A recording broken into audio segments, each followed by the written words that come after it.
আসসালামু আলাইকুম রহমতুল্লাহি ওয়া বারাকাতুহু। আশা করি তোমরা সবাই ভালো আছো। আজকে আমরা যে ক্লাসটা করব সেটা হচ্ছে শব্দ ও তরঙ্গ অধ্যায়ের পদার্থ বিজ্ঞানের অধ্যায় সপ্তম, লেকচার 4। ঠিক আছে, আমি আগে থেকে লিখে রেখেছি যে তরঙ্গ সংশ্লিষ্ট রাশি সম্পর্কে আমরা আজকে একটা ক্লাস করব। ঠিক আছে, এখন এখানে তরঙ্গ সংশ্লিষ্ট যে রাশিগুলো আছে, রাশিগুলো কিন্তু আমাদের জন্য খুবই ইম্পর্টেন্ট। কারণ আমাদের সপ্তম অধ্যায়ে যদি আমরা যে কোনো ম্যাথ করতে যাই, তাহলে এই তরঙ্গ সংশ্লিষ্ট রাশিগুলো খুব ভালো করে জানতে হবে এবং চিত্রগুলো এত সুন্দর করে বুঝতে হবে, যার কারণে আমাদের এগুলা কনসেপ্ট এমন ভাবে ক্লিয়ার করবে যাতে আমরা ম্যাথগুলো কমপ্লিট করতে পারি। দেখো, তরঙ্গ সংশ্লিষ্ট যে রাশিগুলো আছে, এক নম্বরে যে রাশিটা আছে, ঠিক আছে, এক নম্বরে যে রাশি সেইটা হলো আমাদের পর্যায়কাল। এটা হলো আমাদের পর্যায়কাল, ঠিক আছে। এবং দুই নম্বরে যেটা আছে সেইটা হলো আমাদের কম্পাঙ্ক। তিন নম্বরে যেটা, এটা হলো আমাদের তরঙ্গ, তরঙ্গ দৈর্ঘ্য, তরঙ্গ দৈর্ঘ্য, ঠিক আছে। চার নম্বরে যেটা আছে এটা হচ্ছে আমাদের তরঙ্গ বেগ। পাঁচ নম্বরে যেটা, এটা হচ্ছে আমাদের দশা। ছয় নম্বরে হচ্ছে আমাদের বিস্তার। এখানে আমাদের টোটাল 6টা রাশি আছে। এই 6টা রাশি আমাদেরকে একটু ভালো করে জানতে হবে। আমি এগুলো চিত্রের মাধ্যমে তোমাদের এই কনসেপ্ট গুলো ক্লিয়ার করে দিচ্ছি, তোমরা এগুলো একটু ক্লিয়ার করো। তাহলে এখানে যেটা বলা হয়েছিল যে পর্যায়কাল, কম্পাঙ্ক, তরঙ্গ দৈর্ঘ্য, তরঙ্গ বেগ এবং দশা, এইখানে যে বিষয়গুলো আছে এই জিনিসগুলো জানতে গেলে অবশ্যই তোমাদের চিত্রের মাধ্যমে জানতে হবে। এই জিনিসগুলো এত ভালো করে জানতে হবে যার কারণে তোমাদের সব কনসেপ্ট ক্লিয়ার হয়ে যাবে। দেখো, আমি ধাপে ধাপে চিত্র অনুসরণ করে আমি এই 6টা জিনিস ক্লিয়ার করে দিচ্ছি। একটা চিত্রের মাধ্যমে ব্যাখ্যা করা যায় তো, কিন্তু আমি চাচ্ছি যে সবগুলোর একটা করে যদি চিত্র দিয়ে যদি বুঝাই দেয়, তাহলে এটা তোমাদের জন্য অনেক ইজি হয়ে যাবে। পর্যায়কালটা কি? পর্যায়কালটা আগে আমাদেরকে ভালো করে বুঝতে হবে। এক নম্বরে যেটা আমরা আলোচনা করব, তাহলে সেটা হলো আমাদের কি? পর্যায়কাল। এক নম্বরে যেটা, সেটা হলো আমাদের পর্যায়কাল। এখন এই পর্যায়কালটা কি? দেখো, কাল অর্থ কিন্তু আমরা সবাই কি জানি? কাল অর্থ সবাই আমরা কি জানি? সময়, টাইম পিরিয়ড। মানে পর্যায়কালকে কি দ্বারা প্রকাশ করা হবে? তাহলে টি দ্বারা।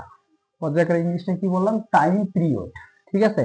তাহলে আমি যদি এখানে ছোট্ট একটা চিত্রের মাধ্যমে দেখা দিই তাহলে কেমন হয়? দেখো, এক নাম্বারটার জন্য যেটা আমি নিলাম, এইখানে আমি এখানে একটা তরঙ্গ নিচ্ছি, ঠিক আছে। এই যে তরঙ্গটা, এই তরঙ্গটা হচ্ছে এমন, এই এমন একটা তরঙ্গ, ঠিক আছে, এমন একটা তরঙ্গ। তাহলে এটা যদি আমরা সবাই কিন্তু জানি, এটা হচ্ছে অনুপ্রস্থ তরঙ্গ। এটা কি তরঙ্গ? এটা হচ্ছে অনুপ্রস্থ তরঙ্গ। তাহলে অনুপ্রস্থ তরঙ্গ হইলে এখানে দেখতে পাচ্ছি এই জায়গা থেকে এই জায়গা পর্যন্ত কিন্তু একটা পূর্ণকম্পন, এই জায়গা থেকে এই জায়গা পর্যন্ত একটা পূর্ণকম্পন, মানে একটা শীর্ষপাত, একটা শীর্ষপাত এবং একটা নিম্নপাত। তাহলে এইটা হইল শীর্ষপাত, ঠিক আছে, আর এটা হলো নিম্নপাত। তাহলে একটা শীর্ষপাত আর একটা নিম্নপাত মিলে কিন্তু একটা পূর্ণকম্পন হয়। কি বললাম? একটা শীর্ষপাত এবং একটা নিম্নপাত মিলে কি হবে? একটা পূর্ণকম্পন হবে। তাহলে এখানে কিন্তু একটা পূর্ণকম্পন সম্পূর্ণ করছে শুধু। তাহলে একটা পূর্ণকম্পন যে সম্পূর্ণ করছে, এইটা সম্পূর্ণ করতে তো একটা মিনিমাম একটা সময়ের দরকার ছিল। তাহলে সেটা কি আমাদের পর্যায়কাল হবে? তাহলে তরঙ্গ সংশ্লিষ্ট কোনো কণা, তোমরা এখানে যে কয়টা বিষয় আছে এই কয়টার যদি তুমি ব্যাখ্যা লিখতে চাও, তাহলে ব্যাখ্যা লিখতে গেলে তোমাদের অবশ্যই প্রথমে বলতে হবে তরঙ্গ সংশ্লিষ্ট কোনো কণা। প্রতিটা ব্যাখ্যায় এই কথাটা আসবে। স্টুডেন্টের কিন্তু প্রথম যদি কনসেপ্টটা না মনে থাকে, তাহলে সে কিন্তু সবগুলো কনসেপ্ট ভুলিয়ে ফেলে, ঠিক আছে। তাহলে দেখো, 1 সেকেন্ডে যতগুলো পূর্ণকম্পন, এটা একটা হিসাব আছে। এবং সে কি করবে? একটা পূর্ণকম্পন সম্পূর্ণ করতে যে সময় লাগবে, তাহলে এখানে কয়টা পূর্ণকম্পন সম্পূর্ণ করছে? একটা। তাহলে আমরা বলতে পারি তরঙ্গ সংশ্লিষ্ট কোনো কণা একটি পূর্ণকম্পন সম্পূর্ণ করতে যে সময় লাগে। কয়টা পূর্ণকম্পন? একটা পূর্ণকম্পন সম্পূর্ণ করতে। আমি লিখে দিচ্ছি যে তরঙ্গ সংশ্লিষ্ট কোনো কণা, তরঙ্গ সংশ্লিষ্ট কোনো কণা, ঠিক আছে, একটি পূর্ণকম্পন সম্পূর্ণ করতে যে সময় লাগে তাকে পর্যায়কাল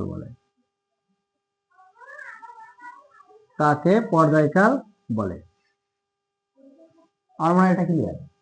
তাহলে ঠিক আছে, পর্যায়কালকে কি দ্বারা প্রকাশ করা হবে? যেহেতু টাইম পিরিয়ড বলা হয়েছে এটা, তাহলে পর্যায়কালকে প্রকাশ করা হবে কি দ্বারা?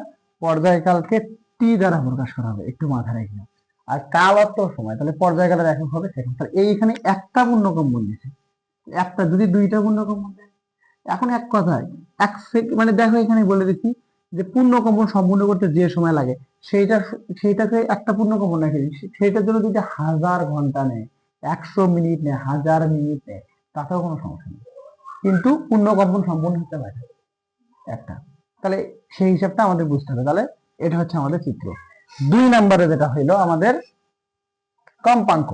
দেখো পর্যায়কালকে কি দ্বারা প্রকাশ করলাম বললাম, এটাকে টি দ্বারা, যার একক আমরা সবাই কি জানি? সেকেন্ড। পর্যায়কালের একক হচ্ছে সেকেন্ড। এখন কম্পাঙ্কের ইংলিশ হচ্ছে ফ্রিকুয়েন্সি, এটা হচ্ছে এফ দ্বারা প্রকাশ করবে, যার একক হচ্ছে হার্জ, ঠিক আছে, সাইকেল পার সেকেন্ড বা পার সেকেন্ড। আরেকটা আছে ভাইব্রেশন পার সেকেন্ড, ঠিক আছে। এগুলা কিন্তু খুবই ইম্পর্টেন্ট, আমাদের বহুপদী যে প্রশ্নগুলো হয়, এই বহুপদী প্রশ্নের জন্য কিন্তু এটা দরকার। তাহলে কম্পাঙ্ককে কি দ্বারা প্রকাশ করা হবে? এফ দ্বারা, যার একক হচ্ছে হার্জ, সাইকেল পার সেকেন্ড অথবা পার সেকেন্ড। কম্পাঙ্ক কাকে বলে? এখন তোমাদেরকে যে একটা জিনিস বোঝাইতে চাই কম্পাঙ্কের ক্ষেত্রে, সেটা হইলো তোমার বাসায় ফ্যান আছে, বাসায় যে ফ্যানটা আছে, সেই ফ্যানটা যদি দেখো 1 সেকেন্ডে যতবার ঘুরতে পারে, 1 সেকেন্ডে ও যতবার ঘুরবে, এটা কিন্তু 1 সেকেন্ডে ঘুরতে হবে, 1 সেকেন্ড। 1 সেকেন্ডে সে যদি 100 বার ঘুরে বা 20 বার ঘুরে, তাহলে তার কম্পাঙ্ক হবে 20 হার্জ। বুঝতে পারছো? 1 সেকেন্ডে সে যদি 20 বার ঘুরে, তাহলে সেটা হবে কি, তার কম্পাঙ্ক হবে কত? 20 হার্জ। এই জন্য এটাকে সাইকেলের সাথে তুলনা হচ্ছে। ফ্রিকোয়েন্সি, 1 সাইকেল সমান 50 হার্জ, 1 সাইকেল সমান 50। তুমি ইঞ্জিনিয়ারিং সেক্টর যখন পড়তে যাবা, তখন তোমরা জানবা ফিজিক্স কেমিস্ট্রি যদি পড়তে হয়, তাহলে অবশ্যই তোমাদেরকে ইঞ্জিনিয়ারিং সেক্টরে যদি তোমরা যাও, ইঞ্জিনিয়ারিং সেক্টরে ফিজিক্স কেমিস্ট্রি এবং হায়ার ম্যাথের রহরহ বন্য হয়ে গেছে। বিষয়টা হলো এটা, এই জন্য কনসেপ্ট ক্লিয়ার করে ফেলো। ইঞ্জিনিয়ারিং সেক্টরটা জানলে ফিজিক্স কেমিস্ট্রি এবং ম্যাথ তোমার কাছে অনেক ইজি হয়ে যাবে। তাহলে আমি কি বললাম?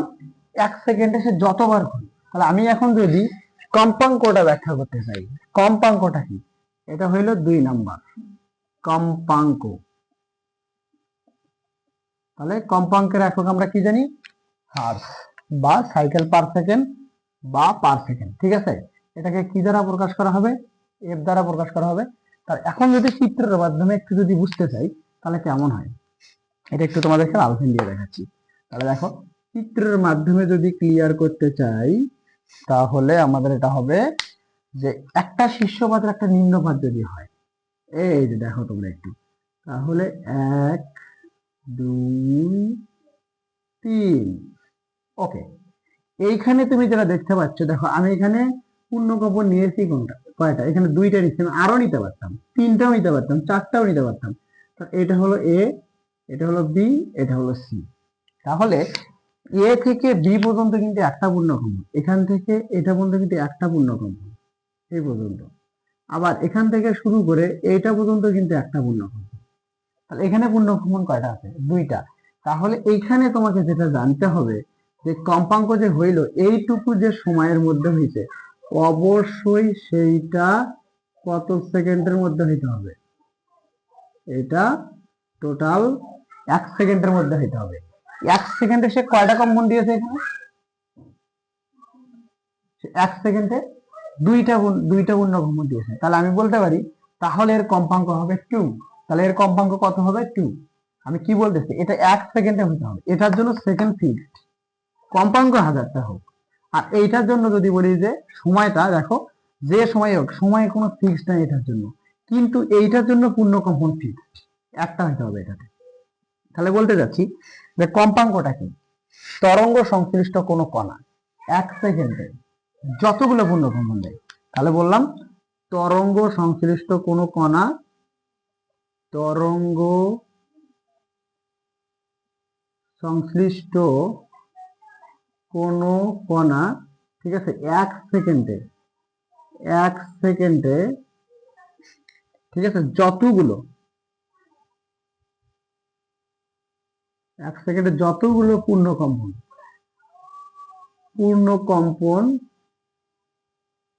সম্পূর্ণ করে, 1 সেকেন্ডে সে যতগুলো পূর্ণ কম্পন সম্পূর্ণ করে তাকে কম্পাঙ্ক বলে, কম্পাঙ্ক বলে। আর কম্পাঙ্ককে কি দ্বারা প্রকাশ করা হয়? এফ দ্বারা প্রকাশ করা হয়। এইটার জন্য কিন্তু তোমরা একটা জিনিস দেখছো, এটা কিন্তু 1 সেকেন্ডে হইতে হবে। কয় সেকেন্ডে? 1 সেকেন্ডে হইতে হবে। আর এটার জন্য মানে যে সময় লাগে, দেখো এখান থেকে শুরু করে এখান থেকে যে সময় লাগে, যে সময় লাগে, কিন্তু এটার জন্য ফিক্সড কয়টি? একটি পূর্ণকম্পন হতে হবে, যে সময় লাগে। তাহলে আমরা এখানে একটা জিনিস আরো ক্লিয়ার করতে পারি যে কম্পাঙ্কের ক্ষেত্রে এটা যদি 1000টা হইতো তাহলে কিন্তু 1 সেকেন্ডে সেটা করতে হবে, মনে যেন থাকে। তরঙ্গ দৈর্ঘ্য, লেন্থ অফ ওয়েভ, ঠিক আছে। তাহলে আমাদের এইখানে আমরা যেটা পাচ্ছি এটা হচ্ছে ল্যামডা, তরঙ্গ দৈর্ঘ্য কে ল্যামডা দ্বারা প্রকাশ করা হয়, যার একক হবে কি? যার একক হবে মিটার। তরঙ্গ দৈর্ঘ্যের একক হচ্ছে মিটার। তাহলে তরঙ্গ দৈর্ঘ্যটা দেখা হবে। তোমরা এখন একটু দেখো, আমি যদি 3 নাম্বারটাকে কাউন্ট করি, এটা হচ্ছে 3 নাম্বার, 3 নাম্বারটাকে যদি কাউন্ট করি, তরঙ্গ দৈর্ঘ্যটা,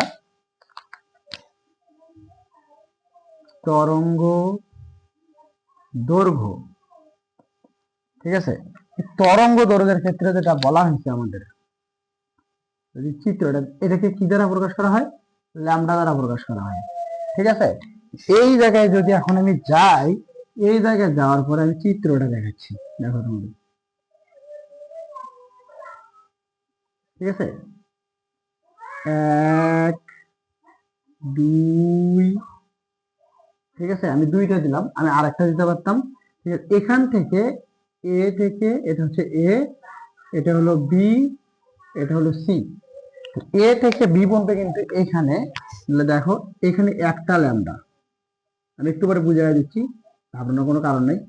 আবার এখান থেকে শুরু করে এই পর্যন্ত কিন্তু একটা ল্যামডা, টোটাল এখানে ল্যামডা কটা আছে? 2টা। কেন? এখানে 2টা পূর্ণকম্পন আছে, মানে একটি পূর্ণকম্পন যদি সম্পূর্ণ করে, একটা পূর্ণকম্পন সম্পূর্ণ করতে তরঙ্গ যে দ্রুত অতিক্রম হয়, সে যদি একটা পূর্ণকম্পন সম্পূর্ণ করে, তাহলে আমি আবার একটা চিত্র দেখাচ্ছি, এখানে একটা পূর্ণকম্পন আছে, এই যে, তাহলে এই জায়গা থেকে এই জায়গা, এই জায়গা থেকে এই জায়গায় যাইতে সে কিন্তু একটা পূর্ণকম্পন সম্পূর্ণ করছে। এই যে একটা পূর্ণকম্পন সম্পূর্ণ করতে সে কি দ্রুত অতিক্রম করছে? ল্যামডা দ্রুত অতিক্রম করছে। তাহলে এখানে দেখো তো, একটা, টোটাল 2টা, একটি পূর্ণকম্পন সম্পূর্ণ করতে তরঙ্গ যে দ্রুত অতিক্রম করে তাকে আমরা কি বলবো? তরঙ্গ দৈর্ঘ্য। আমি লিখে দিচ্ছি যে সেটা কি? তরঙ্গ সংশ্লিষ্ট কোনো কণা, ঠিক আছে, একটি পূর্ণকম্পন সম্পূর্ণ করতে, একটি পূর্ণকম্পন সম্পূর্ণ করতে, ঠিক আছে, সম্পূর্ণ করতে, ঠিক আছে, তরঙ্গ, তরঙ্গ যে দূরত্ব অতিক্রম করে, তরঙ্গ যে দূরত্ব অতিক্রম করে তাকে তরঙ্গ দৈর্ঘ্য বলে, তরঙ্গ দৈর্ঘ্য বলে। আর তরঙ্গ দৈর্ঘ্যকে ল্যামডা দ্বারা প্রকাশ করা হয়, যার একক কি বললাম? মিটার। মানে আবার বলতেছি, দেখো একটা পূর্ণকম্পন সম্পূর্ণের জন্য তরঙ্গ কিন্তু একটা ল্যামডা দ্রুত অতিক্রম করতেছে, একটা যদি দ্রুত অতিক্রম করে, আর এই জায়গায় কিন্তু দেখো আমার যদি মিনিমাম একটা ডিস্টেন্স দেওয়া থাকতো এই জায়গায়, তাহলে ডি হইতো এই পর্যন্ত হইতো, তাহলে আমরা ল্যামডাটা কিভাবে নির্ণয় করতাম? এটা কি জানো? এটা একটু দেখো, আমি এটা তোমাদেরকে দেখাচ্ছি, আমি এটা আর এটা তোমাদেরকে একটু আলাদাভাবে দেখাচ্ছি, এটাকে আমি ক্লিয়ার করি তোমাদের, তাহলে আমাদের তরঙ্গ দৈর্ঘ্যটা ওকে। এখন তরঙ্গ বেগ, ঠিক আছে, ওয়েভ মোশন। তাহলে ওয়েভ মোশনটা যদি হয় তাহলে বেগকে আমরা কি দ্বারা প্রকাশ করি? ভি, ঠিক আছে, যার একক আমরা সবাই কি জানি? Metre per second.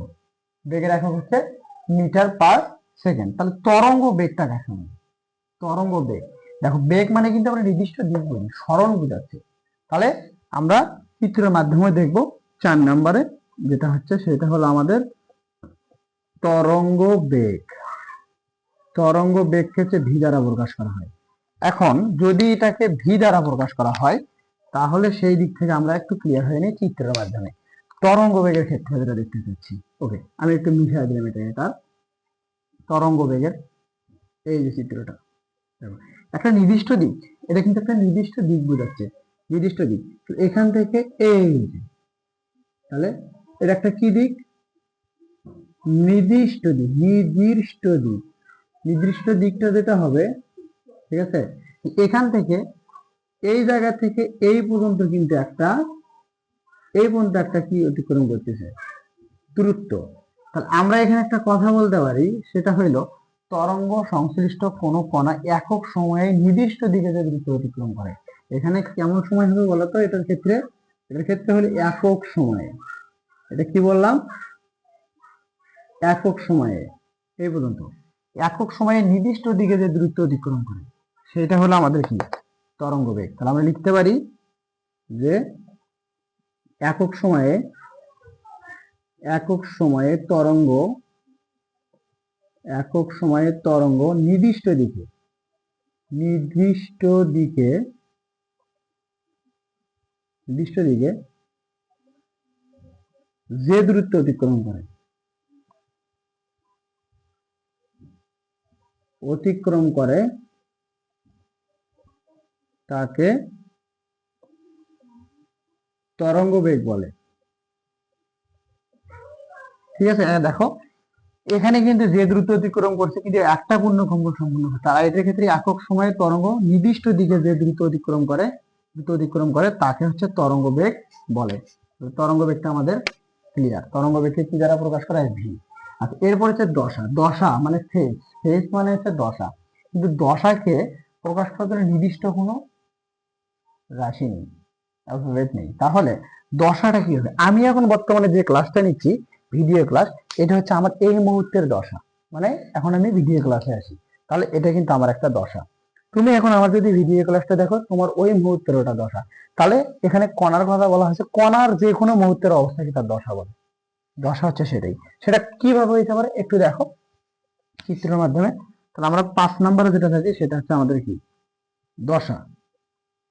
দশাটা আমরা ক্লিয়ার করি, দশাকে নির্দিষ্ট করে। তাহলে আমরা বলতে পারি দশা চিত্রটা হবে এই যে, এটা উপরের দিকে, এটা কোন দিকে? নিচের দিকে। উপরে এবং নিচে, তাহলে এটা উপরের দিকে যেটা যাচ্ছে, তাহলে এটা হচ্ছে কি? শীর্ষপাতের দিকে। এটা হচ্ছে কি? নিম্নপাতের দিকে।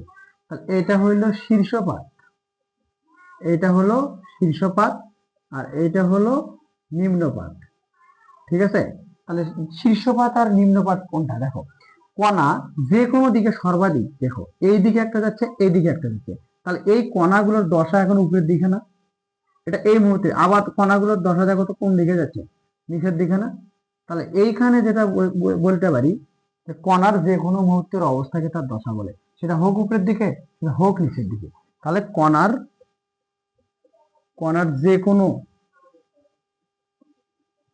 যে কোনো মুহূর্তের, যে কোনো মুহূর্তের অবস্থাকে তার দশা বলে। ঠিক আছে, সেটা হোক উপরের দিকে, সেটা হোক নিচের দিকে, এটা হলো দশা। তাহলে দশা আমাদের ক্লিয়ার। দশাকে নির্দিষ্টভাবে প্রকাশ করার জন্য কোনো রাশি নেই। বিস্তার, বিস্তারকে প্রকাশ করা হয় এ দ্বারা। কেন এ দ্বারা প্রকাশ করা হয়? বিস্তার হচ্ছে দ্রুত, মানে কিছু জায়গা দখল করে, বুঝতে পারছো? যার কারণে আমাদের এরিয়া বোঝাবে। এরিয়াতে আমরা কি জানি? ক্ষেত্রফল, যার একক আমরা সবাই কি জানি? মিটার। কিন্তু এই জায়গায় আমাদের মিটার হবে, মিটার স্কোয়ার হবে। তাহলে এখন আমাদের এটা একটু ভালো করে বুঝতে হবে। তাহলে দেখো বিস্তার কাকে বলে? বিস্তারটা আমরা দেখি, এটা হচ্ছে আমাদের 6 নম্বর পজিশন। বিস্তার, বিস্তার, এটা হচ্ছে আমাদের 6 নাম্বার পজিশন। বিস্তার কাকে বলে? বিস্তার হচ্ছে সাম্য অবস্থান থেকে, মানে সাম্য অবস্থান মানে সমান অবস্থান থেকে। এখন বিস্তারের ক্ষেত্রে যদি চিত্রটা দেখাতে চাই, তো এটা কিন্তু আমাদের দশার চিত্র, দশার চিত্র। আর এটা হলো আমাদের তরঙ্গ বেগের চিত্র, এটা হচ্ছে তরঙ্গ বেগের চিত্র। আর এটা হইলো আমাদের তরঙ্গ দৈর্ঘ্য, আর এটা হলো আমাদের কম্পাঙ্ক, আর এইটা হইলো আমাদের পর্যায়কাল, এইটা হলো আমাদের পর্যায়কাল। এখন বিস্তার কোনটা? বিস্তার হচ্ছে কণা সমান দেখো সাম্য অবস্থান থেকে, এই সাম্য অবস্থান, এদিকে কি অবস্থা বলো তো? এটাকে বলা হয় সাম্য অবস্থান। তাহলে কণা সম সাম্য অবস্থান থেকে যে কোনো দিকে, সেটা দেখো এই যে, তাহলে এটা উপরের দিকে হইতে পারে, নিচের দিকে হইতে পারে, মানে এটা সর্বাধিক দূরত্ব অতিক্রম করবে। কেমন? সর্বাধিক দূরত্ব, সেটা হোক উপরের দিকে হোক নিচের দিকে। নিচের দিকেও আমাদের কি করতে পারে, এটা সর্বাধিক দূরত্ব অতিক্রম করতে পারে। তাহলে আমরা কি বলতে পারি?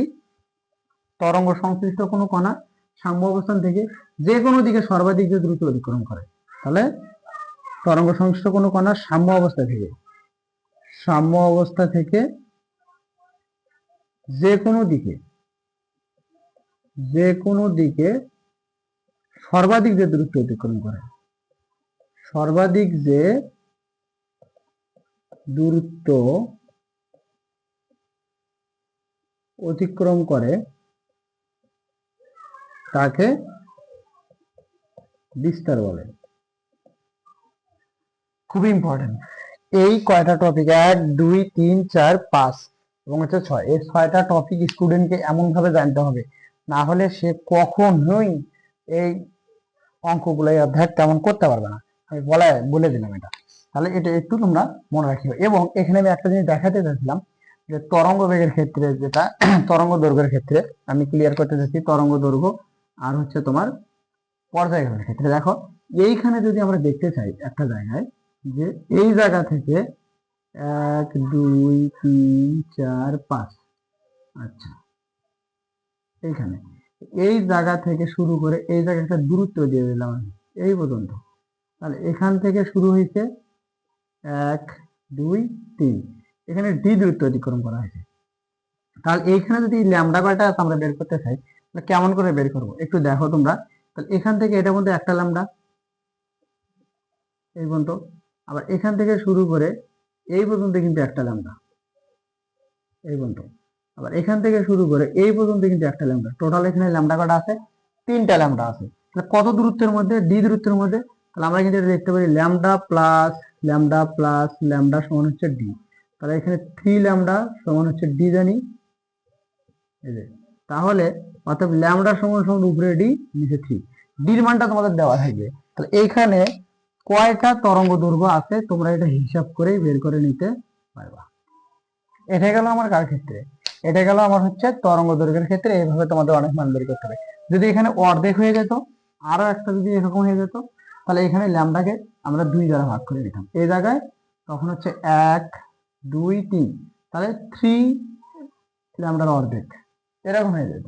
তখন তুমি এখানে লসাগু সিস্টেমে করে নিতাম। ঠিক আছে, যেহেতু আমি এটা 3টা দিয়ে করছি, তাহলে এখানে আমি ল্যামডা 3টাই রাখলাম। এখন পর্যায়কালের ক্ষেত্রে অনেক ক্ষেত্রে একটা বিষয় থাকে, এটা কিন্তু ডিপেন্ড করতেছে যে সময় লাগে, সে সময়টা এখন যত সেকেন্ড হোক, ওই সময়ের মধ্যে সে যতগুলো পর্যায়কাল দেখে। বলছি তরঙ্গ সংশ্লিষ্ট কোনো কোনো একটি পূর্ণকম্পন সম্পূর্ণ করতে যে সময় লাগে। তাহলে এখানে দেখো এটা কিন্তু আমার কার ক্ষেত্রে? তরঙ্গ দৈর্ঘ্য। এখন এই জায়গায় যদি তোমাদের এখানে দেখাইতে যাচ্ছি, একটু এই জায়গাটা ক্লিন করে দিই তোমাদের, এই জায়গায় একটু আমি দেখাচ্ছি বিষয়টা। এই জায়গায় আসলে এগুলা ম্যাথ আমাদের হচ্ছে খুব আসে। এই যে ম্যাথের মধ্যে আমাদের এই কনসেপ্টটা আগে জানতে হবে। আমি এখন যেগুলো তোমাদেরকে দেখাচ্ছি এগুলো নিয়ে আমি তোমাদের ক্লাস দিব, ঠিক আছে? তোমরা একটু দেখো এইটুকুতে। এটা আমি পর্যায়কালে, তাহলে এইখানে দেখাচ্ছি পর্যায়কালের ক্ষেত্রে, যেটা 1 2 3 4, তাহলে এখানে আছে একটা 2টা আছে, আমি 3টাই দিয়ে দিলাম। আমি 3টা পূর্ণকম্পন দিয়ে দিলাম এখানে। ওকে, 3টা পূর্ণকম্পন। তাহলে তিনটা পূর্ণকম্পন যদি হয় এখান থেকে এই পর্যন্ত, তাহলে এখান থেকে শুরু করে একটা টি না এই পর্যন্ত, আবার এখান থেকে শুরু করে এই পর্যন্ত কিন্তু একটা টি, আবার এখান থেকে শুরু করে এই পর্যন্ত কিন্তু একটা টি। এই যে একটু ভালো করে বোঝো, একটু ভালো করে বোঝো, এখানে এই পর্যন্ত একটা, আবার এখানে একটা। তাহলে এইখানে যে টি গুলো পাচ্ছি সেটা কিন্তু মিনিমাম একটা সময় লাগবে, ধরে নাও এখানে 10 সেকেন্ড, এটা কত সেকেন্ড, 10 সেকেন্ড, 10 সেকেন্ডে এই পর্যন্ত হইতাছে। ঠিক আছে, তাহলে এইখানে আমাদের যে সেকেন্ড ব্যাপার আছে সেই ব্যাপারটা আমাদেরকে এখন ক্লিয়ার করতে হবে। আমি কিন্তু বলছি যে সময় লাগে তাকে পর্যায়কাল বলে। ঠিক আছে, আমাদের এটা কিন্তু ক্লিয়ার করতে হবে। এটার ক্ষেত্রে যেটা হবে, আমাদের এখন যেটা দেখতে পাচ্ছি টি এখানে কটা আছে, 1 2 3, তাহলে এখানে আমাদের টি পাচ্ছি তিনটা, এই যে তিনটা পূর্ণকম্পন। ঠিক আছে, এবং কয় সেকেন্ডে, 10 সেকেন্ডে। তাহলে হচ্ছে 3t সমান হচ্ছে 10 সেকেন্ড, অর্থাৎ টি সমান সমান উপরে 10 নিচে কত 3। তুমি ক্যালকুলেশন করলে এখানে একটা পাবে 3.33 সেকেন্ড। তার মানে এই তিনটা পূর্ণকম্পন সম্পূর্ণ করতে দেখো তার হচ্ছে সময় লাগছে কত, 3.3 সেকেন্ড। একটার জন্য 3.3 সেকেন্ড করে, একটার জন্য 3.3 সেকেন্ড করে। এই যে একটা পূর্ণকম্পন সম্পূর্ণ করতে তার সময় লাগছে 3.3 সেকেন্ড। আসলে বিষয়টা হচ্ছে এই জিনিসগুলো যদি তোমাদের ক্লিয়ার না থাকে তাহলে কখনোই সম্ভব না। ফিজিক্স এভাবেই পড়তে হবে, এত সহজ না। কোনো অধ্যায় স্কিপ করে পড়া যাবে, তাতে সমস্যা নেই, কিন্তু বিষয়টা হচ্ছে ক্লিয়ার ভাবে বুঝতে হবে, এটাই হিসাব। আমি এরপরে ক্লাস যেটা লেকচার দেব, লেকচার 5-এ আমি ইনশাল্লাহ এই তরঙ্গ দিয়ে আরো কিছু ক্রিটিক্যাল ম্যাথ আছে, যত ক্রিটিক্যাল ম্যাথ আছে সেগুলো আমি ক্লিয়ার করব। আর ইনশাল্লাহ এটার সূত্রগুলো যে আছে সূত্রগুলো প্রমাণ করে দেবো ইনশাল্লাহ। নেক্সটে তোমাদের লেকচার 5-এ দেখা হবে। আসসালামু আলাইকুম রহমতুল্লাহি ওয়া বারাকাতুহু।